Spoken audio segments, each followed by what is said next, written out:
Listen, guys, I just got out of seeing the last voyage of the Demeter.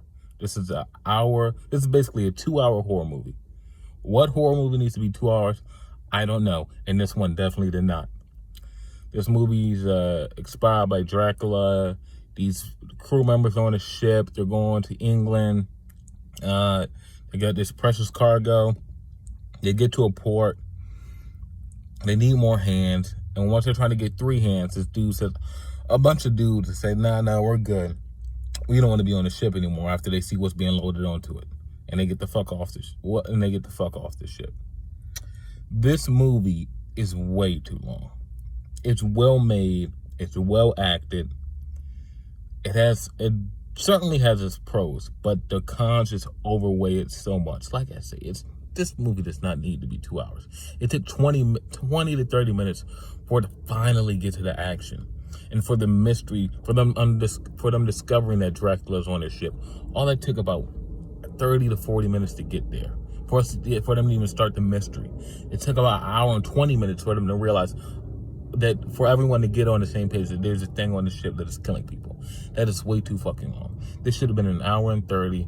They know from jump. Let's get into it, you know? And then they spend like 5 to 10 minutes at the end, like trying to set up another movie. Like, what the fuck? This joint's got a budget of $45 million. I know horror movies can do good, but I don't think it's gonna be this good, you know? So like I said, it's way too long.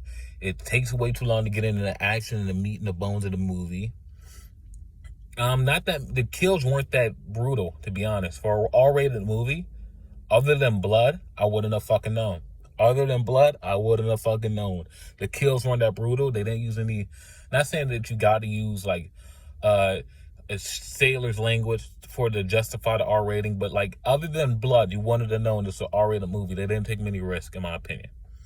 The only pros this movie really has is that, like I said, it's well made. The Dracula, visually, he looks great. The acting's great. Like, people were giving some strong fucking performances. I think Corey Hawkins did a wonderful job as a lead of this movie, but the actual movie, the beating the bones, what they had to work with, wasn't that good. And the kills weren't that creative, and I don't think they took a lot of risks. So, the last voyage of the Mentor, I'm going to give a 4 out of 10. I think this could have been so much more with the performances that were given, but it just did not live up to what people were doing for it.